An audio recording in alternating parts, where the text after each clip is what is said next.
जय श्री कृष्णा। राधे राधे। प्रिय भक्तों, आप सभी का हार्दिक स्वागत है आज की इस पावन भक्ति यात्रा में। वैशाख मास यह केवल एक महीना नहीं बल्कि पूर्ण तप, दान और भगवान की कृपा पाने का सबसे श्रेष्ठतम समय माना गया है। शास्त्रों में कहा गया है कि जो फल वर्षों की तपस्या से नहीं मिलता है वो केवल इस एक वैशाख माह में सच्चे मन से भक्ति करने पर सहज में ही प्राप्त हो जाता है। तो आज की इस वीडियो में हम आपके लिए लेकर के आए हैं वैशाख मास का महात्म्य। इस कथा को सुनकर आप जानेंगे कि क्यों यह महीना इतना पवित्र है, कौन कौन से कार्य इस महीने में विशेष फलदायी होते हैं और कैसे आप अपने जीवन को सुख, शांति और समृद्धि से भर सकते हैं। तो भक्तों, अगर आप श्रद्धा और विश्वास के साथ इस कथा को अंत तक सुनेंगे तो न केवल आपके पापों का नाश होगा बल्कि भगवान की विशेष कृपा भी आप पर अवश्य बरसेगी।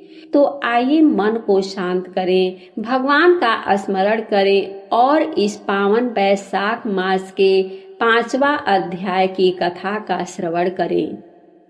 यम ब्राह्मण संवाद, नरक तथा स्वर्ग में ले जाने वाले कर्मों का वर्णन। ऋषियों ने कहा, सूत जी इस विषय को पुनः विस्तार के साथ कहिए। आपके उत्तम वचनामृत का पान करते करते हमें तृप्त नहीं होती है। सूत जी बोले, महर्षियों इस विषय में एक प्राचीन इतिहास कहा करते हैं जिसमें एक ब्राह्मण और महात्मा धर्मराज के संवाद का वर्णन है। ब्राह्मण ने पूछा, धर्मराज, धर्म और अधर्म के निर्णय में आप सबके लिए प्रमाण स्वरूप हैं, अतः बताइए मनुष्य किस कर्म से नरक में पड़ते हैं तथा किस कर्म के अनुष्ठान से वे स्वर्ग में जाते हैं। कृपा करके इन सब बातों का वर्णन कीजिए। यमराज बोले, ब्राह्मण, जो मनुष्य मन, वाणी तथा क्रिया द्वारा धर्म से विमुख और श्री विष्णु भक्ति से रचित है, जो ब्रह्मा, शिव तथा विष्णु को भेद बुद्धि से देखते हैं, जिनके हृदय में विष्णु विद्या से विरक्ति हैं, जो दूसरों के खेत, जीविका, घर, प्रीति तथा आशा का उच्छेद करते हैं, वे नरकों में जाते हैं। जो मूर्ख जीविका का कष्ट भोगने वाले ब्राह्मणों को भोजन की इच्छा से दरवाजे पर आते देख उनकी परीक्षा करने लगता है, उन्हें तुरंत भोजन नहीं देता, उसे नरक का अतिथि समझना चाहिए। जो मूढ़, अनाथ, वैष्णव, दीन, रोगातुर तथा वृद्ध मनुष्य पर दया नहीं करता तथा जो पहले कोई नियम लेकर के पीछे अजितेंद्रियता के कारण उसे छोड़ देता है, वह निश्चय ही नरक का पात्र होता है।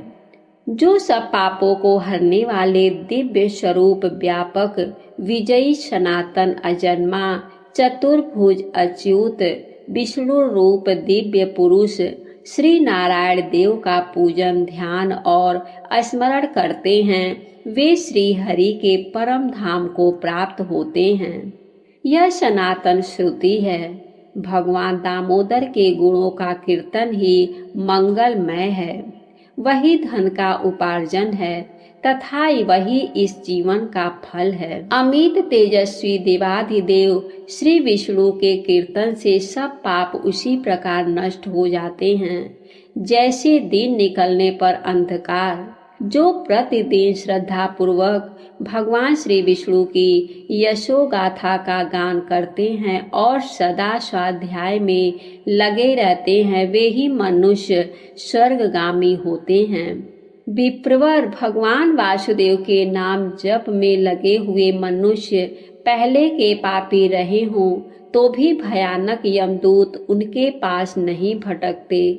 द्विज श्रेष्ठ हरि कीर्तन को छोड़ करके दूसरा कोई ऐसा साधन मैं नहीं देखता हूँ जो जीवों के संपूर्ण पापों का नाश करने वाला प्रायश्चित हो, जो मांगने पर प्रसन्न होते हैं, दे करके प्रिय वचन बोलते हैं तथा जिन्होंने दान के फल का परित्याग कर दिया है, वे मनुष्य स्वर्ग में जाते हैं।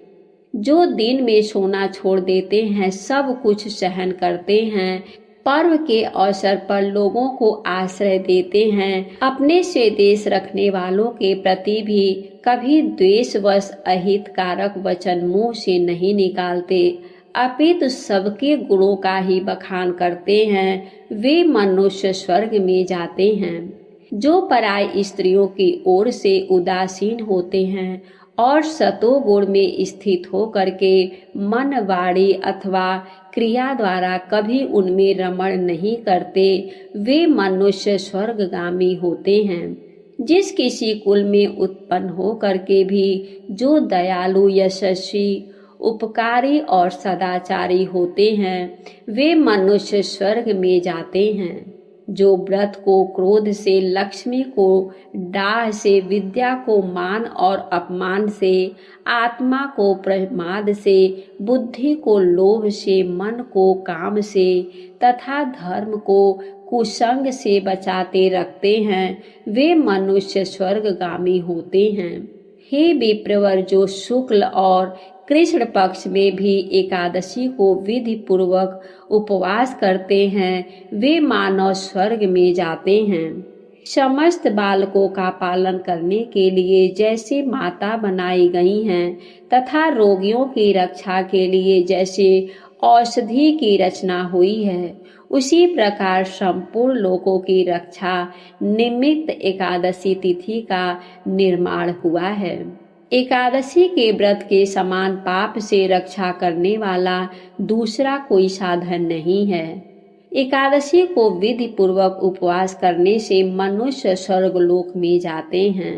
अखिल विश्व के नायक भगवान श्री नारायण में जिनकी भक्ति है, वे सत्य से हीन और रजोगुण से युक्त होने पर भी अनंत पुण्यशाली हैं तथा अंत में वे बैकुंठ धाम में पधारते हैं।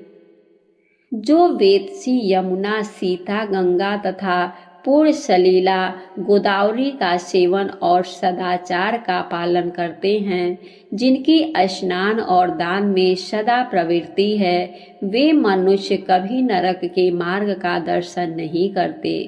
जो कल्याणदायिनी नर्मदा नदी में गोते लगाते तथा उसके दर्शन से प्रसन्न होते हैं, वे पाप रहित हो महादेव जी के लोकों में जाते हैं और चिरकाल तक वहां आनंद भोगते हैं।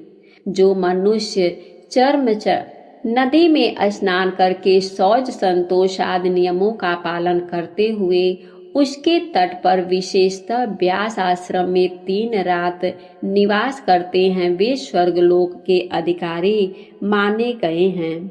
जो गंगा जी के जल में अथवा प्रयाग, केदार खंड, पुष्कर, व्यासाश्रम या प्रभास क्षेत्र में मृत्यु को प्राप्त होते हैं, वे विष्णु लोक में जाते हैं। जिनकी द्वारका या कुरुक्षेत्र में मृत्यु हुई है अथवा जो योगाभ्यास से मृत्यु को प्राप्त हुए हैं अथवा मृत्यु काल में जिनके मुख से हरि इन 2 अक्षरों का उच्चारण हुआ है, वे सभी भगवान श्री हरि के प्रिय हैं। हे विप्र, जो द्वारिकापुरी में 3 रात भी ठहर जाता है, वह अपनी 11 इंद्रियों द्वारा किए हुए सारे पापों को नष्ट करके स्वर्ग में जाता है। ऐसी वहाँ की मर्यादा है। वैष्णव व्रत एकादशी के पालन से होने वाला धर्म तथा यज्ञादि के अनुष्ठान से उत्पन्न होने वाला धर्म, इन दोनों को विधाता ने तराजू पर रख करके तौला था। उस समय इनमें से पहले का ही पड़ला भारी रहा। ब्राह्मण जो एकादशी का सेवन करते हैं तथा जो अच्युत अच्युत कह करके भगवान का नाम कीर्तन करते हैं, उन पर मेरा शासन नहीं चलता। मैं तो स्वयं ही उनसे बहुत डरता हूँ। जो मनुष्य प्रत्येक मास में 1 दिन अमावस्या को श्राद्ध के नियम का पालन करते हैं और ऐसा करने के कारण जिनके पितर सदा तृप्त रहते हैं वे धन्य हैं, वे स्वर्गगामी होते हैं। भोजन तैयार होने पर जो आदर पूर्वक उसे दूसरों को परोसते हैं और भोजन देते समय जिनके चेहरे के रंग में परिवर्तन नहीं होता, वे शिष्ट पुरुष स्वर्ग लोक में जाते हैं। भीतर भगवान श्री नर नारायण के आवास स्थान बद्रिकाश्रम में और नंदा सरस्वती के तट पर 3 रात निवास करते हैं। वे धन्यवाद के पात्र और भगवान श्री विष्णु के प्रिय हैं। ब्राह्मण जो भगवान पुरुषोत्तम के समीप जगन्नाथपुरी में 6 मास तक निवास कर चुके हैं, वे अच्युत स्वरूप हैं और दर्शन मात्र से समस्त पापों को हर लेने वाला है। जो अनेक जन्मों में उपार्जित पुण्य के प्रभाव से काशीपुरी में जाकर के मणिकर्णिका के जल में गोते लगाते और श्री विश्वनाथ जी के चरणों में मस्तक झुकाते हैं, वे भी इस लोक में आने पर मेरे वंदनीय होते हैं। जो श्री हरि की पूजा करके पृथ्वी पर कुश और तिल बिछा करके चारों ओर तिल बिखेर देते हैं और लोहा तथा दूध देने वाले गौ दान करके विधि पूर्वक मृत्यु को प्राप्त होते हैं, वे मनुष्य स्वर्ग में जाते हैं। जो पुत्रों को उत्पन्न करके उन्हें पिता पितामहों के पद पर बिठा करके ममता और अहंकार से रहित होकर के मरते हैं, वे भी स्वर्गलोक के अधिकारी होते हैं। जो चोरी डकैती से दूर रह करके सदा अपने ही धन से संतुष्ट रहते हैं अथवा अपने भाग्य पर ही निर्भर रह करके जीविका को चलाते हैं, वे मनुष्य स्वर्गगामी होते हैं। जो स्वागत करते हुए शुद्ध पीड़ा रहित मधुर तथा पाप रहित वाणी का प्रयोग करते हैं, वे लोग स्वर्ग में जाते हैं। जो दान धर्म में प्रवृत्ति तथा धर्म मार्ग के अनुगामी पुरुषों का उत्साह बढ़ाते हैं, वे चिरकाल तक के स्वर्ग में आनंद भोगते हैं। जो हेमंत ऋतु शीतकाल में सूखी लकड़ी, गर्मी में शीतल जल तथा वर्षा में आश्रय प्रदान करता है, वह स्वर्गलोक में सम्मानित होता है। जो नित्य नैमित्तिक आदि समस्त पूर्ण कालों में भक्ति पूर्वक श्राद्ध करता है, वह निश्चय ही देवलोक का गामी होता है। दरिद्र का दान, सामर्थ्यशाली की क्षमा, नौजवानों की तपस्या, ज्ञानियों का मौन, सुख भोगने के योग्य पुरुषों की सुखेच्छा निवृत्ति तथा संपूर्ण प्राणियों पर दया, ये सद्गुण स्वर्ग में ले जाता है। ध्यान युक्त तप भवसागर से तारने वाला है और पापों को पतन का कारण बताया गया है। यह बिल्कुल सत्य है, इसमें संदेह की गुंजाइश नहीं है। हे ब्राह्मण, स्वर्ग की राह पर ले जाने वाले समस्त साधनों का मैंने यहाँ संक्षेप में वर्णन किया है। अब तुम और क्या सुनना चाहते हो? आज का अध्याय समाप्त हुआ। उम्मीद है कि आज की कथा आप सभी को पसंद आई होगी। वीडियो अगर अच्छी लगी हो तो वीडियो को लाइक करके हमारे चैनल को सब्सक्राइब कर दीजिएगा। जय श्री कृष्णा, राधे राधे। हमारे वीडियो को देखने के लिए आप सभी को बहुत बहुत धन्यवाद।